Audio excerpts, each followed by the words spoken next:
നാട്ടുകാരെ ഞാനൊരു കഥ പറയാം. ഒരിക്കൽ സൈനബ എന്നൊരു സ്ത്രീ മുത്തുനബി സല്ലല്ലാഹു അലൈഹി വസല്ലം തങ്ങൾക്ക് കുറച്ച് ആദരിച്ചു കൊടുത്തയച്ചു. സമ്മാനം കൊടുത്തതാണ് കേട്ടോ.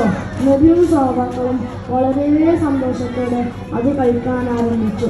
പെട്ടെന്ന് നബി സല്ലല്ലാഹു അലൈഹി വസല്ലം എല്ലാവരും കൈകൾ ഓർക്കുക, ആരും ഇത് ഭക്ഷിക്കരുത്, ഇതിൽ വിഷം കലർത്തിയിട്ടുണ്ട് എന്ന് പറഞ്ഞു. എല്ലാവരും അത്ഭുതപ്പെട്ടു.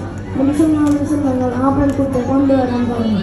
അവൾ വന്നപ്പോൾ നബി സല്ലല്ലാഹു അലൈഹി വസല്ലം ചോദിച്ചു, നീ ഇതിൽ വിഷം കലർത്തിയിട്ടുണ്ടോ? ഉണ്ട്. അവൾ മറുപടി പറഞ്ഞു. എന്തിനാണ് നീ ഇതിൽ വിഷം കലർത്തിയത്? വീണ്ടും ചോദിച്ചു.